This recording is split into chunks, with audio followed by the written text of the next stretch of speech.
اس رب حکیم نے وراثت کے قانون کو بنایا ہے، اس سے زیادہ حکمت والے آپ نہیں ہیں. آپ اپنی حکمت مت لگائیے، آپ شریعت کے ترکے کے کچھ تقسیم کا جو اصول ہے، جو قاعدہ ہے، جو قانون ہے، اس کے مطابق آپ تقسیم کریں، تاخیر مت کیجیے. اور بعض علماء کا میں نام لے لوں تو اگر شاید برا نہیں ہوگا، جنہوں نے اس بارے میں مثال قائم. ہماری جماعت کے بڑے مستند عالم دین ہیں، بڑے بزرگ عالم ہیں. ہماری اسی جامعہ سلفیہ بنارس کے پروڈکٹ ہے، وہ ممبئی کی سرزمین پہ رہتے ہیں، دکتور عبید الرحمن مدنی حفظہ اللہ. ان کے بارے میں عینی شاہدین نے بتایا کہ ماں کا انتقال ہوا، باپ کا انتقال ہوا، اسی دن شام کو انہوں نے بھائی بہنوں کو بٹھا کر کے سارا ترکے کو شریعت کے مطابق تقسیم کیا. ہو سکتا ہے کچھ لوگوں کے لیے بڑی عجیب بات، یار باپ کے مرنے کے بعد ایک ہی اسی دن باپ کا کی جائیداد تقسیم ہو رہی ہے. کوئی حرج کی بات نہیں، اس میں یہ پیغام دینا تھا. اور انہوں نے ایک پیغام بھی دیا ہے عوام کو کہ یہ نہ سمجھو کہ ہمارا کام صرف بیان کرنا ہے یا وراثت کے قانون صرف تھیوری کی شکل میں ہے. یہ پریکٹیکل، اس پر عمل ہو سکتا ہے. انسان اگر کر کے دکھانا چاہے تو عمل کر سکتا ہے. باپ کا انتقال ہوا، اسی دن انہوں نے بہنوں کو اور بھائیوں کو بلا کر کے انہوں نے تقسیم کیا. تو تاخیر نہیں کرنی چاہیے. ایک غلطی اور کی جاتی ہے اس سلسلے میں ہمارے یہاں، اور وہ یہ حساب کہ اگر باپ کی زندگی میں کوئی بیٹے کا انتقال ہو گیا، اب اس کے بچے ہیں موجود ہیں، اب وہ یتیم پوتا. اب ظاہر ہے شریعت کا قانون تو میں نے بتایا کہ اگر بیٹے موجود ہیں تو پوتے وارث نہیں ہوں گے، شریعت کا قانون ہے. بھائی موجود ہیں تو بھتیجے وارث نہیں ہیں. تو اب اس مسئلے کو حل کیسے کیا جائے؟ اگر کسی کے باپ کا انتقال اس کے دادا کی زندگی میں ہو گیا اور بچے بڑے بڑے ہیں تو دادا سے بات کریں کہ ہمارا باپ تو مر گیا، اب ہمیں کون آپ کی وراثت کے تو ہم حقدار نہیں ہوں گے، تو آپ ہمیں وصیت کریں. باپ دادا کو راضی کریں، بہو بات کرے اپنے سسر سے. باپ کے مرنے کے بعد اس کے اپنے دادا کی زندگی میں اس مسئلے کو حل کریں، اسے وصیت کروائیں. یہ نہ کریں کہ دادا کے انتقال کے بعد کورٹ کچہری کے چکر لگوائیں، یہ مناسب نہیں، یہ غلط بات. اس مسئلے کا حل آپ دادا کی زندگی میں کریں، اس سے وصیت لکھوانے کی کوشش کریں. اور میں ان لوگوں سے کہنا چاہتا ہوں اس مسئلے میں کہ جن کے گھر میں یہ سچویشن آئی، بھائی کا انتقال ہو گیا، یتیم بھتیجے ہیں، اب اپنے باپ کے انتقال کے بعد انہوں نے آپس میں بانٹ لیا، بھتیجوں کو ایک پھوٹی کوڑی نہیں دی. میں ان سے ایک بات کہنا چاہتا ہوں، ٹھیک ہے بھائی، یہ قانون تو یہی ہے، شریعت کا قانون تو یہی ہے کہ یتیم پوتا وارث نہیں ہوگا، مگر کیا ہر چیز ڈنڈے کی نوک پر ہی مانی جائے گی؟ کہ ہر چیز قانون کی زبان میں مانی جائے گی؟ انسانیت اور احسان شریعت کی ایک ٹرم احسان ہے، انسانیت ہے، رحمت ہے، محبت ہے، وہ کہاں چلی گئی؟ کیا اس دولت کے اندر، اس جائیداد کے اندر اتنی کشش ہے کہ آپ کی خون کو اس نے خشک کر دیا؟ آپ کا خون سفید ہو گیا. اگر آپ کا بھائی زندہ ہوتا کہ آپ اپنے بھائی کے سامنے یہ ہمت کرتے کہ اس کے بچوں کو اپنے باپ کی جائیداد سے محروم کر دیتے؟ تو قرآن کہتا وَأَحْسِنُوا إِنَّ اللَّهَ يُحِبُّ الْمُحْسِنِينَ. احسان کرو، اللہ احسان کرنے والوں کو پسند کرتا ہے. آپ نے اپنے ان یتیم بھتیجوں کو، اگر جو بٹوارا آپ کا ہو رہا ہے اس حساب سے آپ نے ان کو بھی حق دے دیا، زندگی بھر آپ کے احسان مند رہے. یہ زمین، یہ جائیداد کیا لے کے جانا ہے میرے بھائی؟ سب ٹھاٹ پڑا رہ جائے گا جب لاد چلے گا بنجارا. کہیں کہیں انسانیت اور رحمت کا بھی برتاؤ ہمیں کرنا چاہیے.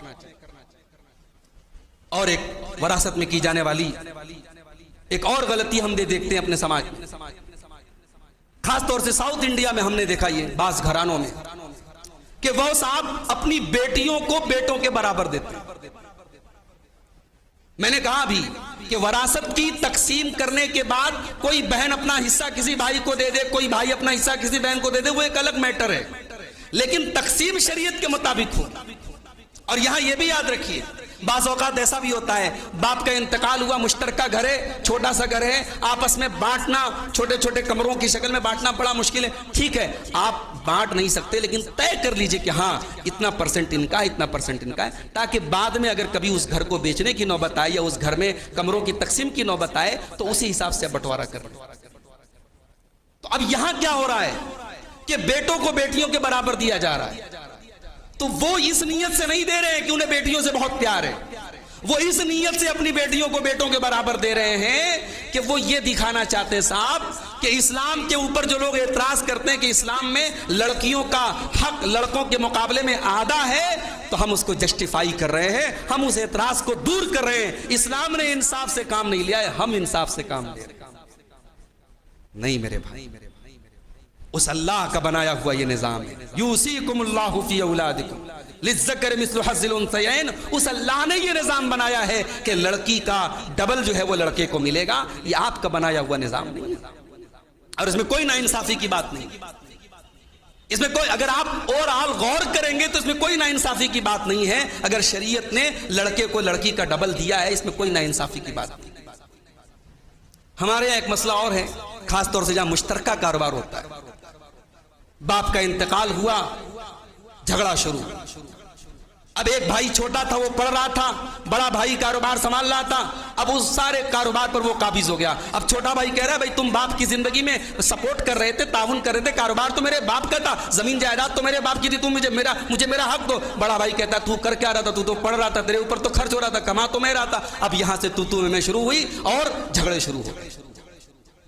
اس لیے جہاں باپ اپنے بیٹوں کو کاروبار میں شامل کر رہا ہے، وہاں حیثیت متعین ہونی چاہیے کہ آپ اپنے بیٹے کو کس حیثیت سے کاروبار میں شامل کر رہے ہیں، بطور پارٹنر یا بطور معاون اور ملازم۔ اگر بطور پارٹنر تو اس بیٹے کا آپ کی پارٹنرشپ میں کتنا حصہ ہے، 20% ہے، 10% ہے، 50% ہے، وہ واضح ہونا چاہیے۔ اور اگر آپ کو یہ لگتا ہے کہ باپ سے اس سلسلے میں بات کرنا بہت مشکل ہے، تو پھر باپ کے مرنے کے بعد بھائی سے جھگڑا بھی مت کیجیے گا، باپ سے لڑائی بھی، بھائی سے لڑائی بھی مت کیجیے گا۔ اس کو باپ کی زندگی میں کلیئر کر لینا، بعد میں بھائی سے جھگڑا کرنے سے زیادہ بہتر۔ اسی لیے اہل علم کہتے ہیں کہ باپ کی زندگی میں ہر چیز کی ملکیت متعین ہونی چاہیے۔ ہمارے یہاں کیا ہوتا ہے صاحب، باپ اب کاروبار نہیں کر رہا ہے، کاروبار بیٹے کر رہے ہیں، لیکن ہولڈ باپ کا ہے، مالک باپ ہے۔ اب اس سچویشن میں کیا ہوتا ہے کہ جو پراپرٹیز خریدی گئی، جو مال ہے، جو ایسٹس ہیں، سب باپ کے نام ہے۔ اب اس میں کوئی بھائی چھوٹا ہے یا کوئی بھائی پڑھ رہا ہے، بعد میں باپ کے مرنے کے بعد بڑے آپس میں اختلافات ہوتے ہیں۔ تو ایسا بھی کیا جا سکتا ہے کہ باپ اپنے کاروبار کو تقسیم کر دے اور واضح کر دے کہ یہ پراپرٹی میرے نام رہے گی، اب یہاں سے تم لوگ کام کرو گے، جو بناؤ گے وہ تمہارا رہے گا۔ اس طریقے سے بھی اگر کیا جائے جہاں مشترکہ کاروبار ہے تو بہت سارے مسئلے حل ہو سکتے ہیں۔ تو مشترکہ کاروبار میں ملکیت متعین نہ ہونا کہ باپ کا کیا ہے اور بیٹے کا کیا ہے، یہ بھی ہمارے سماج میں بہت سارے جھگڑوں کی جڑ ہے۔ اور ایک دو چیزیں اور بیان کر کے بات ختم کروں گا۔ ہمارے یہاں وراثت میں ایک مسئلہ ہم یہ بھی دیکھتے ہیں کہ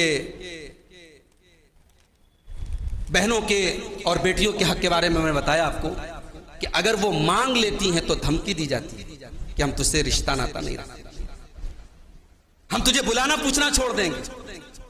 بھائی وہ آپ کی بہن ہے اور رہے گی، آپ نہ بلائیں تب بھی رہے گی۔ آپ کی بیٹی ہے، آپ بلائیں پوچھے تب بھی اور نہ بلائیں پوچھے تب بھی وہ آپ کی بیٹی رہے گی۔ یہ دھمکی دے دینا کہ ہم تجھ سے رشتہ ناتا بند کر دیں گے، یہ تو بہت بڑے لالچ کی بات ہے میرے بھائی، اور یہ شریعت کے اصولوں کے خلاف بات ہے۔ تو وراثت کی تقسیم میں ہمیں اور آپ کو یہ چند اہم غلطیاں جو میں نے بیان کی ہیں، بہت ساری غلطیاں ہمارے سماج میں رائج ہیں، میں نے چند غلطیوں کی طرف اشارہ کیا ہے۔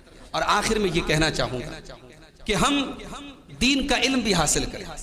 اما عائشہ رضی اللہ تعالیٰ عنہا کے بارے میں اہل علم نے لکھا ہے کہ وہ وراثت کے مسائل کی بہت جانکار تھی۔ حالانکہ وراثت کے بعض مسائل اتنے پیچیدہ ہوتے ہیں کہ ان کو عام علماء جو اس فن کے ماہر نہیں ہوتے وہ حل نہیں کر سکتے۔ ہمارے زمانے میں جامعہ سلفیہ بنارس میں مولانا حنیف مدنی حافظ رحمۃ اللہ علیہ جو ہے اس فن کے بڑے ماہر، جب جامعہ سلفیہ میں کوئی فتویٰ پوچھا جاتا تھا تو وراثت کے تعلق سے فتویٰ وہی دیتے۔ بعد میں دوسرے اساتذہ آئے اور وہ فتویٰ دینے لگے۔ تو کہنے کا مقصد یہ ہے کہ یہ فن جو ہے بڑا دقیق ہے، بڑا باریک ہے، ہر شخص جو ہے اس میں دسترس نہیں رکھتا ہے، تو ہمیں سیکھنا چاہیے۔ اور جب ہمارے گھر میں اس طریقے کا میٹر آئے تو کسی